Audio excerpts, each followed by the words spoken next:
Do ponto de vista espiritual, você vê como pastor algum tipo de sinal? Essas guerras, elas te dizem alguma coisa? Esse momento que a gente está vivendo esquisito, isso te diz alguma coisa, assim, do ponto de vista espiritual? Boa pergunta. Porque guerra tem desde que o mundo é mundo. Jesus falou que as guerras viriam, mas que o fim não estava atrelado a isso. E quando você vê o cenário do Apocalipse, o último instante, realmente, nem será um mundo de guerra. Será um mundo pacificado pelo anticristo. E o anticristo tem que vir para impedir uma guerra literalmente mundial que iria destruir o planeta.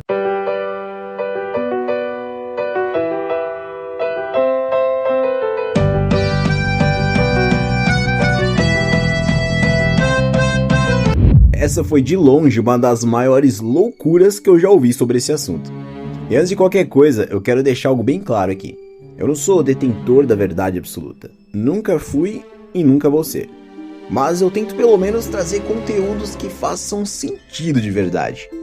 Esse vídeo, então, ele não é um ataque pessoal. Eu não vou desqualificar a ninguém como pessoa, não vou questionar a fé de ninguém. Eu vou fazer algo mais perigoso que tudo isso. Eu vou abrir a Bíblia. Chama a minha atenção e eu acho interessante que o anticristo, cara, é contra Cristo, contra Jesus Cristo. A princípio, alinhado com o diabo. E o papel dele é pacificar tudo, né? O anticristo, ele tem que nascer dentro do seio do cristianismo. Anti, em grego, não é apenas contra, é aquele que é contra e usurpa o lugar de. E ele é chamado por Paulo, João, como sendo um ser apóstata, um ser que saiu do meio do povo de Deus. Qual a primeira condição para morrer? É estar vivo. Qual a primeira condição para adulterar? É estar casado. Qual a condição para ser um líder anticristo apóstata? Tem que ter sido parte do povo de Deus. Com base em quê? Não, sério, eu não entendi. Vamos lá. Na Bíblia não existe o anticristo como um nome próprio. Existe anticristo. Né? Ele não precisa primeiro ter feito parte do povo de Deus, basta proferir mentiras sobre Cristo. Isso pode partir tanto de quem conhece a verdade quanto de quem nunca conheceu. O termo anticristo aparece 5 vezes na Bíblia, e em nenhuma delas aparece com letra maiúscula. Pode parecer um detalhe bobo, né? Mas não é. Porque isso mostra que não está se referindo a uma única pessoa específica, não é um nome. É um conceito, é um conjunto de pessoas. E como que a gente identifica esses anticristos? Eles já existiam desde a época dos apóstolos. Em 1 João capítulo 4, o texto fala sobre os falsos profetas, né? E diz para não confiar em toda declaração que se diz ser inspirada por Deus. Lá no versículo 3 ainda é mais direto. Toda declaração que se diz inspirada por Deus, mas que não reconhece a Jesus, não vem de Deus. Ela é inspirada por quem, então? Pelo anticristo. Então eles já existiam desde aquela época. Mas o que significa reconhecer Jesus? Quando Jesus veio aqui para a Terra, ele disse que veio dar testemunho da verdade. Ou seja, reconhecer Cristo é reconhecer a verdade. Ir contra a verdade é basicamente vestir uma camiseta escrito "Eu sou o anticristo" e sair desfilando para eu ouvir no Year Zero do Ghost BC.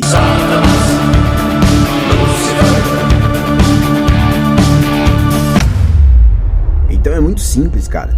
Os anticristos são pessoas que divulgam ideias erradas sobre Jesus, como a própria Trindade, por exemplo. Ou seja, qualquer um que não reconhece como filho de Deus, que se opõe a ele, finge ser cristão, engana pessoas, pratica perseguição contra os fiéis, já é e deve ser considerado o anticristo.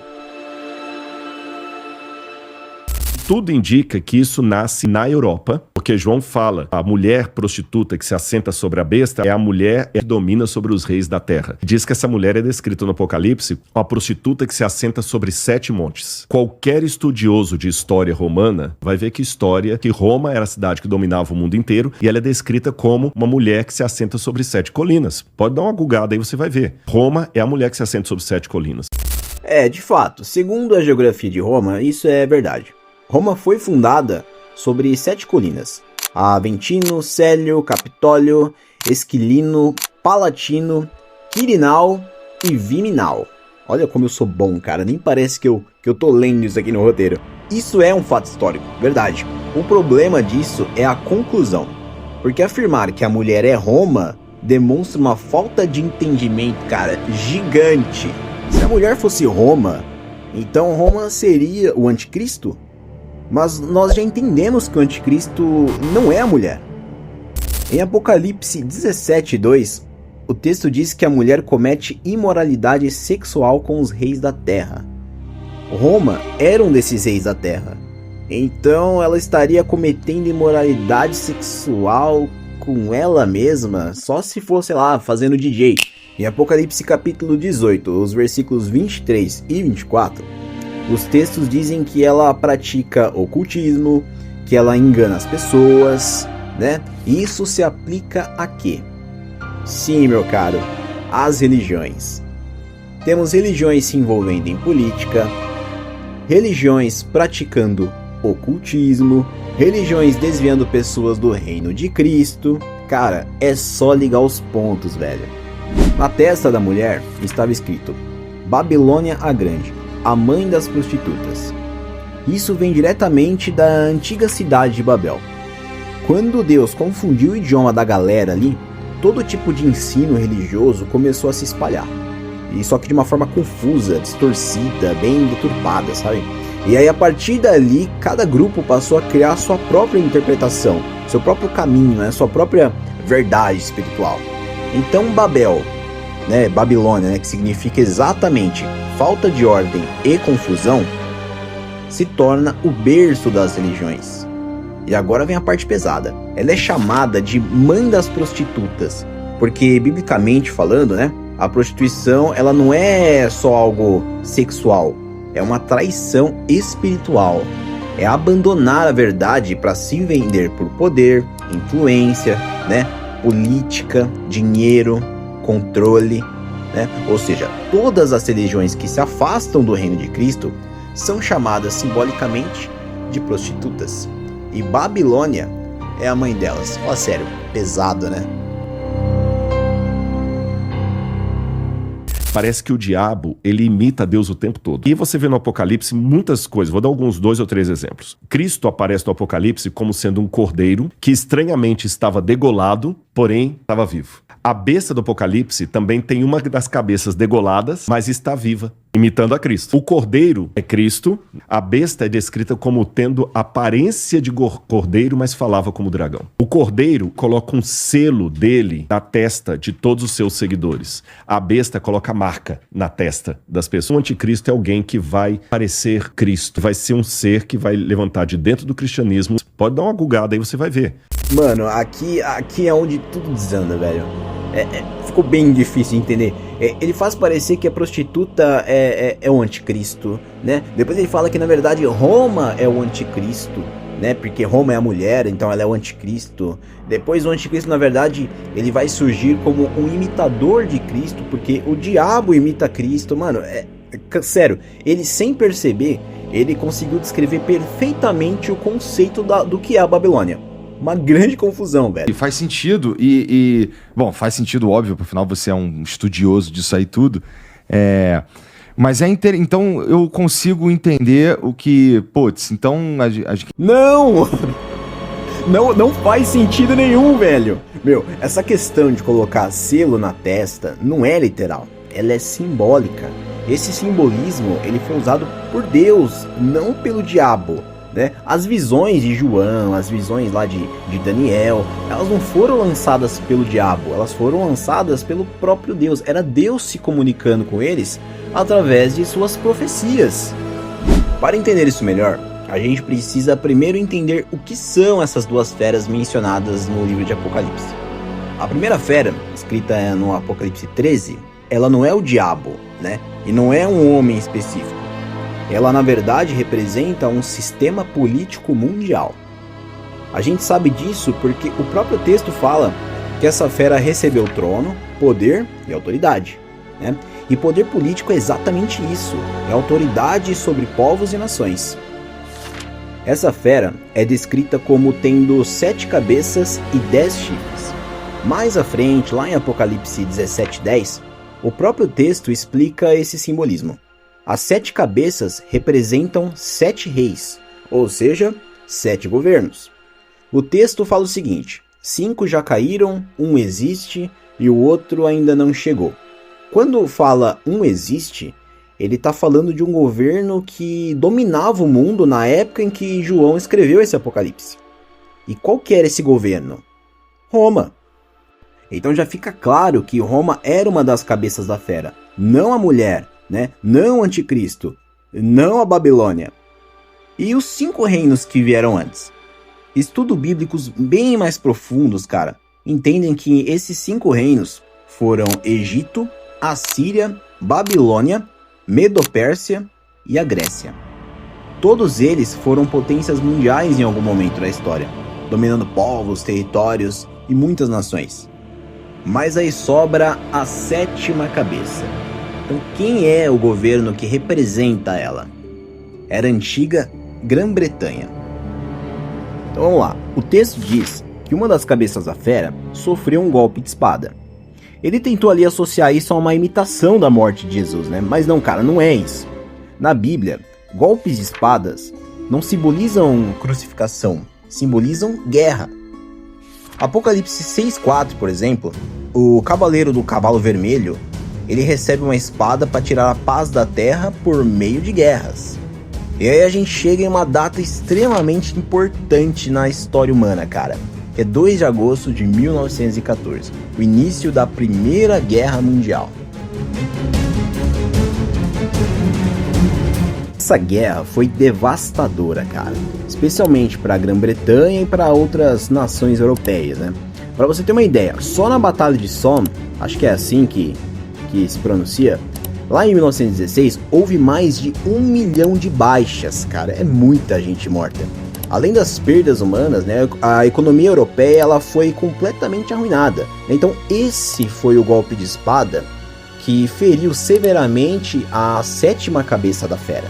Mas o texto continua, e depois disso surge outra fera. E agora João faz questão de dizer algo muito importante. Essa fera ela não sai do mar como as outras, ela sai da terra. O mar nas visões bíblicas não representam apenas povos e nações.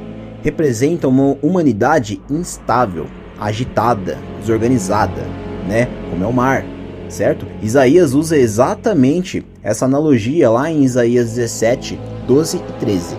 Já a terra representa algo mais estável, estruturado, né? Então quando o texto diz que essa nova fera surge da terra, ela está dizendo que ela nasce de um governo já existente, já estruturado. E é aqui que tudo começa a fazer sentido agora. Lá em 1917, enquanto a Europa estava destruída por essa guerra, os Estados Unidos entram no conflito fornecendo recursos, armas, dinheiro e muito apoio militar. Então esse apoio ele foi decisivo. A Grã-Bretanha se recuperou, a 7ª cabeça se curou, né? E dessa cura nasce algo novo, né? Uma nova fera, que é praticamente uma segunda forma de representar a 7ª cabeça, só que mais poderosa do que nunca. Porque a partir desse momento, os Estados Unidos e Inglaterra passaram a ocupar uma posição de destaque mundial, liderando a criação da Liga das Nações, né? Depois das Nações Unidas, né? Promoveram avanços tecnológicos gigantescos, combateram diversas doenças, né? Criaram um padrão de vida muito superior à de grande parte do mundo, né? E não satisfeitos com isso, os caras conseguiram levar o homem direto para a Lua. O historiador Charles L. Mee Jr. escreveu o seguinte: o colapso da velha ordem foi um prelúdio necessário para a propagação da autonomia, para a libertação de novas nações e classes, para a introdução de liberdade e novas independências. E foi exatamente isso que aconteceu. E qual foi o resultado disso? Apocalipse 13:4 descreve perfeitamente. A humanidade passou a admirar a fera.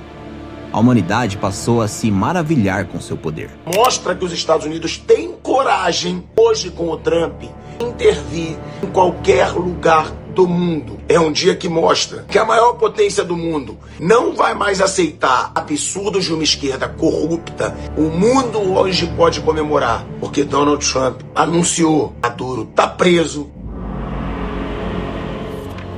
O texto diz que essa fera tinha 2 chifres, semelhantes aos de um cordeiro, mas que falava como um dragão. E aqui não tem nada de imitação de Jesus por isso, cara. A fera, ela não era um cordeiro, nunca foi dito isso. Era uma fera, porém com chifres semelhantes aos de um cordeiro. Os 2 chifres simbolizam uma aliança, Estados Unidos e Inglaterra. Ela se apresenta como uma nação pacificadora, defensora da democracia, protetora da liberdade. Donald Trump convidou o presidente Lula para integrar o chamado Conselho da Paz. Chifres de cordeiro. Mas quando seus interesses são ameaçados, ela fala como dragão. O presidente Donald Trump ameaçou retalhar com tarifas comerciais os aliados europeus que não apoiarem os planos dos Estados Unidos envolvendo a Groenlândia. E para que tudo faça mais sentido agora e a gente consiga encerrar com chave de ouro, nós temos Apocalipse 13:13. E lá diz que essa fera faz descer fogo do céu sobre a terra. E aí nós chegamos até a Segunda Guerra Mundial. Bombas atômicas. O resultado direto do trabalho conjunto de cientistas britânicos e americanos. Fogo do céu. Pegou a referência? Mas e a marca da besta, cara? E o 666? Isso é assunto demais para um vídeo só, então vamos deixar para a próxima?